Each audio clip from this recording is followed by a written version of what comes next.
Bienvenue à tous sur le podcast de Philippe. On va parler aujourd'hui d'un sujet assez incroyable Ah oui, qui montre comment des décisions politiques peuvent avoir des conséquences vraiment inattendues dans le monde de la technologie. oui, Figurez-vous que suite à une demande de Trump, oui. Google a été forcé de renommer le golfe du Mexique Ah bon, en golfe d'Amérique sur ses cartes, d'accord. mais seulement pour les utilisateurs américains. C'est intéressant. Et en plus de ça, ils ont classé les États-Unis comme pays sensible. Ah oui, c'est particulier. On va décortiquer ensemble cette situation un peu absurde et puis toutes ses implications. Absolument. Alors, d'après un article récent de CNBC, Google Maps a effectivement classé les États-Unis comme pays sensible, une catégorie qui est généralement réservée à des pays comme la Chine, Oui, oui. la Russie ou l'Arabie saoudite, Mhm. qui ont des gouvernements très stricts Oui. ou des besoins de cartographie particuliers à cause de conflits frontaliers. C'est étonnant de voir les États-Unis rejoindre cette liste aux côtés du Mexique. Oui. Et tout ça à cause de la demande de Trump de renommer le golfe du Mexique en golfe d'Amérique. Exactement. Il avait également demandé de renommer le mont Denali en mont McKinley, Oui, je me souviens de ça. parmi d'autres changements. D'accord. C'est fascinant de voir comment une demande en apparence simple comme ça Oui. peut avoir des répercussions aussi importantes. Hmm. Google a d'abord résisté à cette demande, Ah oui, mais a finalement cédé à la pression. je vois. Donc, le résultat, c'est que le nom a été modifié sur Google Maps pour les utilisateurs américains. Oui. Mais il reste Golfe du Mexique pour les utilisateurs mexicains. C'est bizarre. Et pour le reste du monde, Google affiche les deux noms, Ah. qui crée une situation assez confuse, Oui, c'est sûr. particulièrement pour les agences de voyage. Tout à fait. Imaginez vous réserver un vol pour le Mexique, Oui. avec une escale à Houston. Oui. Quel golfe vous survolez au juste? C'est une bonne question. On voit bien l'absurdité de la situation. Oui. Mais au-delà de l'anecdote, cet incident soulève des questions importantes Oui. sur le rôle des entreprises technologiques dans un monde de plus en plus politisé. C'est ça. D'autres géants de la tech, comme Meta, TikTok et Amazon, ont dû adapter leurs produits et leurs politiques en réponse aux opinions et aux décrets de Trump. Tout à fait. Et puis, il ne faut pas oublier que cette relation tumultueuse entre Trump et la Silicon Valley a débuté dès son premier mandat Oui. et continue encore aujourd'hui. Hmm. Malgré les efforts de rapprochement de la part de certains dirigeants de la tech, comme Sundar Pichai de Google, Oui. Trump n'a pas hésité à critiquer le secteur, même pendant sa campagne de 2024. C'est vrai. Et pourtant, Google a traité cette demande de changement de nom avec une urgence absolue. Ah oui. En interne, l'ordre était classé épiézolant, D'accord. ce qui signifie que les employés devaient tout laisser tomber pour s'y consacrer. Je vois. Ce qui est intéressant, c'est que ce n'est pas un cas isolé. Google utilise cette classification pays sensible pour d'autres régions du monde, D'accord. où les tensions géopolitiques sont fortes. Par exemple, le golfe Persique est affiché comme les golfes arabiques Oui, dans les pays arabes sur Google Maps. c'est ça. Donc en modifiant le nom du golfe du Mexique et en classant les États-Unis comme pays sensible, Oui. Google se retrouve à jongler avec des pressions politiques et des réalités géopolitiques complexes. Exactement. Et ça pose des questions fascinantes sur la manière dont l'information est présentée et contrôlée à l'échelle mondiale par des entreprises comme Google. Tout à fait. Absolument. Mais avant d'aller plus loin dans cette réflexion, faisons une petite pause. Oui. On se retrouve dans quelques instants pour la suite de notre analyse sur le podcast de Philippe. D'accord. N'hésitez pas à vous abonner à notre chaîne YouTube et à liker cette vidéo pour ne rien manquer de nos prochains épisodes. À bientôt. À bientôt.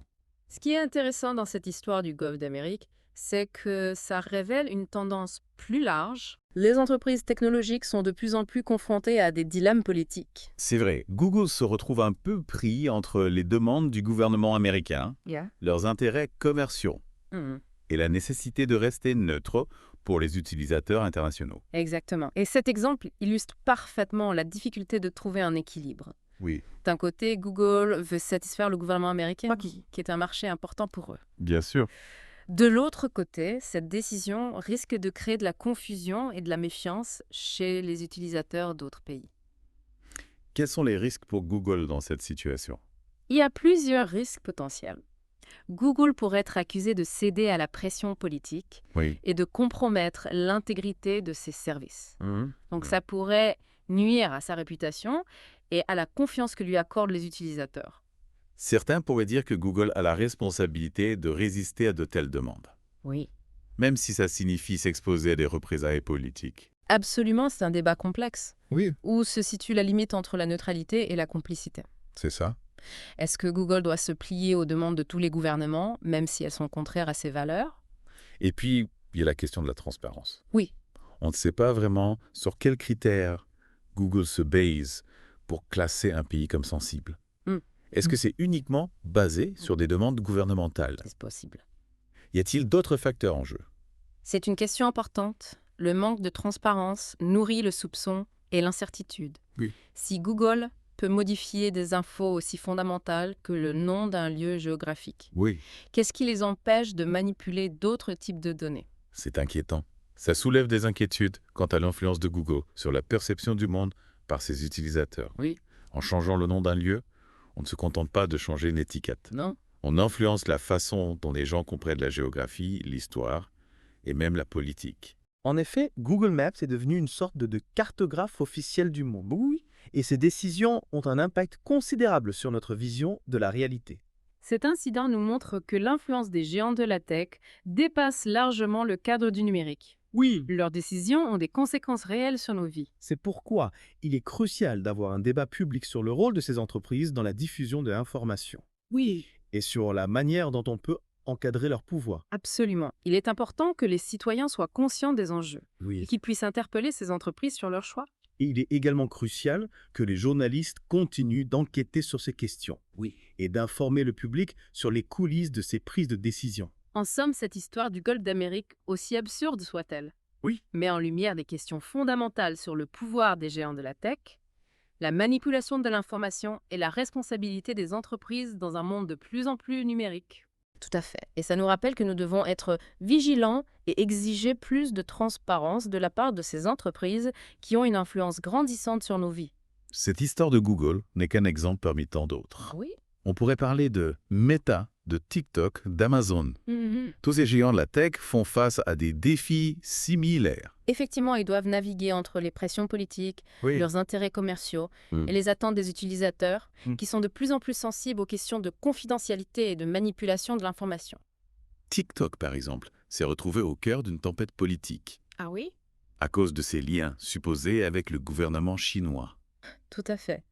Et Meta, la maison mère de Facebook, a été vivement critiquée pour son rôle dans la propagation de fausses informations et son impact sur les processus démocratiques. On voit bien que l'influence de ces entreprises dépasse largement le cadre du numérique. Oui, Elle a des conséquences directes sur la vie politique, sociale et économique. c'est indéniable. Et ça soulève la question de la régulation. Oui. Comment on peut encadrer le pouvoir de ces géants de la tech pour garantir un environnement numérique plus équitable? Oui. Et Transparent. quelles solutions on pourrait envisager? Il y a plusieurs pistes. On pourrait renforcer les lois antitrust. Oui. Pour limiter la concentration du pouvoir. Entre les mains de quelques entreprises, on pourrait donner aux utilisateurs plus de contrôle sur leurs données personnelles. Oui. Limiter la capacité des entreprises à les exploiter Oui. à des fins commerciales ou politiques. Quel rôle peuvent jouer les médias dans tout ça? Les médias ont un rôle crucial à jouer pour décrypter les stratégies des géants de la tech. Oui. Informer le public sur les risques potentiels D'accord. et stimuler le débat public sur les solutions à mettre en place. En fin de compte, on se rend compte que ces technologies ne sont ni bonnes ni mauvaises en soi. Non. C'est l'usage qu'on en fait qui pose problème. Absolument, c'est à nous, en tant que citoyens. Consommateurs et utilisateurs, de nous informer, de nous engager et de faire entendre notre voix pour que ces technologies servent l'intérêt général et non les intérêts de quelques-uns. C'est une excellente conclusion. Merci beaucoup pour ces éclaircissements. Avec plaisir. Chers auditeurs, on espère que cette plongée au cœur de l'actualité vous aura permis de mieux comprendre les enjeux liés à l'influence des géants de la tech. N'oubliez pas de vous abonner à notre chaîne YouTube et de liker cette vidéo si vous avez apprécié l'épisode. À bientôt pour de nouvelles analyses. À bientôt.